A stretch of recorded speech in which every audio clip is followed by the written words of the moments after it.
ये है गुजरात के मोरबी टाउन में मच्छू नदी पर बना केबल सस्पेंशन ब्रिज, जिसे गुजरात की लोकल भाषा में झूलतो पुल भी कहा जाता था। इंजीनियरिंग और वास्तुकला का ये बेजोड़ नमूना जो 30 अक्टूबर 2022 से पहले मोरबी टाउन के लोगों के लिए एक प्रमुख आकर्षण का केंद्र था। आखिर वो क्या वजह थी कि 30 अक्टूबर 2022 को ये सस्पेंशन ब्रिज कोलैप्स हो गया। आज हम 3D एनिमेशन की मदद से इस सस्पेंशन ब्रिज के कोलैप्स होने के पीछे के एक एक कारण को समझेंगे। मोरबी टाउन का ये सस्पेंशन पुल तकरीबन 750 फीट लंबा और 4 फीट चौड़ा था और कहा जाता है कि इस पुल का निर्माण 18वीं सदी में मोरबी के राजा वाघजी ठाकरे ने करवाया था। साथ ही इसके निर्माण में इस्तेमाल की गई सामग्री उस वक्त यूरोप से ही आयात की गई थी। उस वक्त ये suspension bridge latest engineering technology का एक बेजोड़ नमूना हुआ करता था।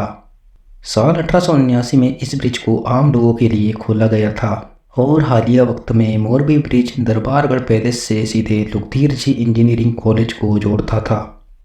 साल 1879 में बने इस सस्पेंशन ब्रिज से एक बात तो साफ थी कि भले ही ब्रिज अद्भुत इंजीनियरिंग की मिसाल था, लेकिन उम्र के मामले में वो लगभग 1.5 सदी पुराना था और उसकी अपनी एक क्षमता थी जिसकी 30 अक्टूबर 2022 को धज्जियां उड़ा दी गई थी। सबसे दिलचस्प बात ये थी कि इस 1.5 सदी जितने पुराने मोरबी सस्पेंशन ब्रिज को मेंटेनेंस के नाम पर तकरीबन 6 महीने तक बंद रखा गया था और उसे 26 अक्टूबर 2022 को यानी हादसे से ठीक 4 दिन पहले ही खोला गया था, क्योंकि सार्वजनिक संपत्ति के नाते मोरबी ब्रिज पर मोरबी नगर पालिका का ही अधिकार था। इसलिए अपने उसी अधिकार का इस्तेमाल करते हुए मोरबी नगर पालिका के अधिकारियों ने ब्रिज के मेंटेनेंस और रखरखाव की जिम्मेदारी ओरेवा ग्रुप नाम की एक कंपनी को सौंप दी थी।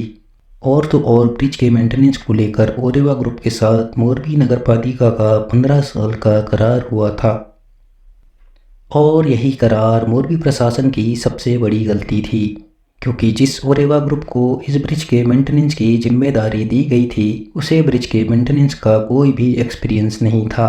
तो ये सवाल उठना लाजिमी है कि आखिर एक घड़ी के कारोबार से जुड़ी ओरेवा ग्रुप को मोरबी सस्पेंशन ब्रिज के मेंटेनेंस का काम आखिर कैसे सौंपा गया।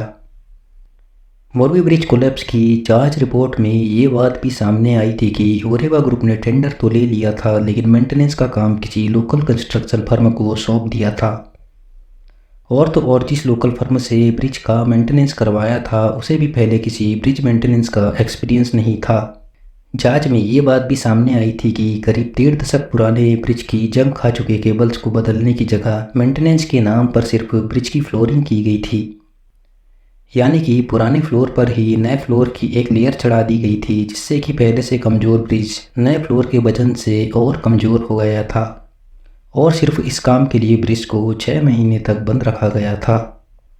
साथ ही साथ इस पुल को ओरेवा ग्रुप ने नगर पालिका से फिटनेस सर्टिफिकेट लिए बिना ही शुरू कर दिया था, यानी कि सारे नियमों को ताक में रखकर ओरेवा ग्रुप ने बिना किसी परमिट और इंस्पेक्शन के ही ब्रिज को आम लोगों के लिए खोल दिया था।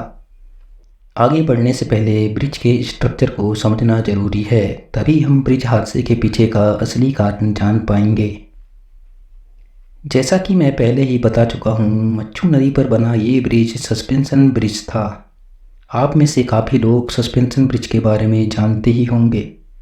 दरअसल सस्पेंशन ब्रिज पारंपरिक ब्रिज की तुलना में काफ़ी अलग होते हैं, जैसा कि इनमें ब्रिज के डेक के नीचे कोई पायर यानी कि कॉलम नहीं होता। इनमें दरअसल कॉलम की बजाय फाउंडेशन होता है जिन पर टावर इंस्टॉल किए जाते हैं। मोरबी के केस में ब्रिज के दोनों सिरों पर 2 फाउंडेशन बनाए गए थे। इन्हीं फाउंडेशन पर एलिवेटेड टावर भी इंस्टॉल किए गए थे। इन्हीं एलिवेटेड टावर पर मेन केबल को अटैच किया गया था। ये मेन केबल जो दोनों टावर को आपस में जोड़ती थी, उन्हें दोनों सिरों पर एंकर किया गया था। इन मेन केबल से वर्टिकल सपोर्टिंग केबल जुड़ी होती थी जो कि नीचे की ओर जाती थी। उन्हीं वर्टिकल सपोर्टिंग केबल से हॉरिजॉन्टल ब्लॉक्स अटैच थे। इन ब्लॉक्स के ऊपर आड़े ब्लॉक्स प्लेस किए गए थे जो पूरे स्ट्रक्चर को एक यूनिट की तरह बनाए रखता था।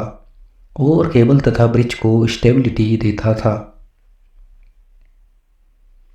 इन्हीं ब्लॉक्स पर डेक यानी ब्रिज के उस पोर्शन को इंस्टॉल किया गया था जिस पर लोग खड़े होते थे या उस पर चलकर ब्रिज के आर पार जाते थे। ब्रिज के दोनों तरफ लोगों की सुरक्षा को ध्यान में रखते हुए तकरीबन 5 फीट ऊंची फेंसिंग लगाई गई थी। अब तो आप समझ ही गए होंगे कि कैसे डेक से लोड ब्लॉक्स के सहारे वर्टिकल केबल से होते हुए मेन केबल के सहारे टावर में ट्रांसफ़र होता था। ये तो हो गई टेक्निकल बातें। अब आइए समझते हैं कि आखिर ब्रिज कोलैप्स कैसे हुआ। दरअसल जब भी किसी ब्रिज को बनाया जाता है तो उसकी एक तय क्षमता या यूँ कहे लोड बेयरिंग कैपेसिटी होती है जिस लिमिट तक ब्रिज सेफ होता है। मोरबी ब्रिज की लोड बेयरिंग कैपेसिटी करीब 125 लोगों तक ही सीमित थी, यानी कि ये उसकी सेफ लिमिट थी। यदि ब्रिज पर जाकर एकदम बीचों बीच से देखे तो आसपास का मंजर कुछ ऐसा दिखाई देता है। उसी मनमोहक दृश्य का लुत्फ उठाने लोग अक्सर ब्रिज पर पहुंचते थे, क्योंकि करीब 6 महीने से बंद ब्रिज कुछ ही दिन पहले शुरू हुआ था। इसलिए 30 अक्टूबर 2022 की शाम 6 बजे के आसपास वहाँ काफ़ी लोग इकट्ठा हो गए थे। यूँ तो बिना परमिट के शुरू किए गए ब्रिज पर सिर्फ 125 ही टिकट बांटे जाने चाहिए थे, लेकिन ओरेवा ग्रुप के कर्मचारियों ने मात्र चंद रुपए के लालच के लिए 30 अक्टूबर की शाम तय लिमिट से ज़्यादा टिकट बांट दिए थे। उस शाम ब्रिज पर मौजूद लोग आसपास की खूबसूरती का आनंद उठाने में मशगूल थे कि कुछ देर बाद वहाँ कुछ उपद्रवी लड़के ब्रिज पर सेफ्टी के लिए लगी फेंसिंग को बिना किसी वजह के हिलाने की कोशिश करने लगते हैं।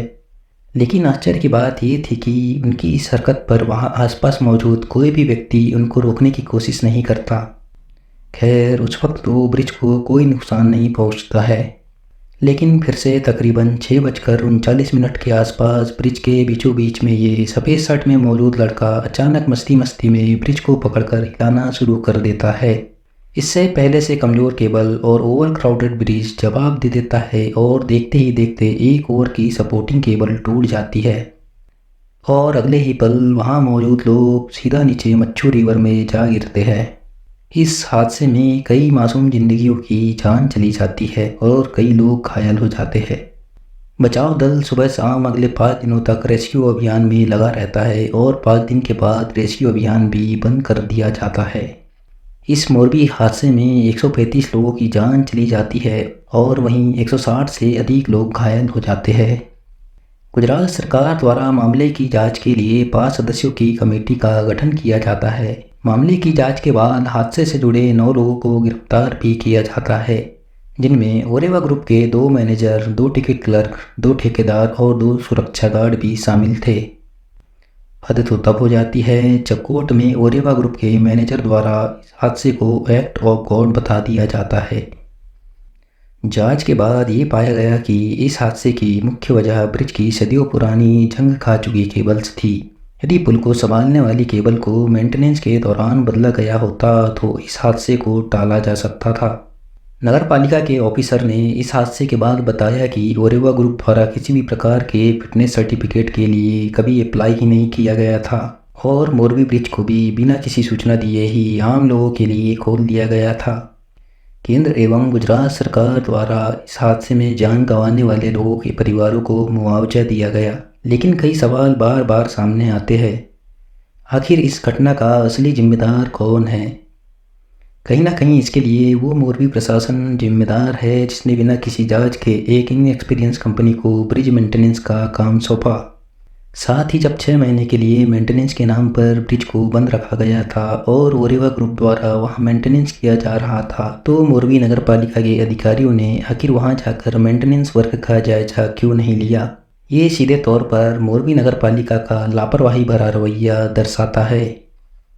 निश्चित ही ओरेवा ग्रुप इस घटना की सबसे बड़ी जिम्मेदार थी, जिसके कर्मचारियों ने ब्रिज की कंडीशन से वाकिफ होने के बावजूद चंद फायदे के लिए सारे नियम कायदों को ताक पर रख दिया था और 30 अक्टूबर 2022 की शाम तय लिमिट से ज़्यादा टिकट बांटे थे। सवाल ये भी उठता है कि क्या ब्रिज पर सेफ्टी गाइडलाइन को लेकर कोई दिशा निर्देश नहीं होने चाहिए थे? आखिर ब्रिज पर उपद्रव कर रहे लोग इस घटना के लिए कितने जिम्मेदार थे? क्योंकि कहीं ना कहीं इस हादसे में इन उपद्रवी लोगों की बचकानी हरकत भी शामिल थी। यह हादसा कई सवाल पीछे छोड़ जाता है, लेकिन क्या इससे कुछ सीख ली जा सकती है ताकि भविष्य में फिर कभी ऐसा कोई हादसा ना हो पाए? कमेंट बॉक्स में कमेंट कर बताएं। और यदि इस वीडियो से आपको इस हादसे को समझने में मदद मिली हो तो चैनल को लाइक, शेयर और सब्सक्राइब करें ताकि आने वाले 3D वीडियो की इन्फॉर्मेशन आप तक पहुंच सके।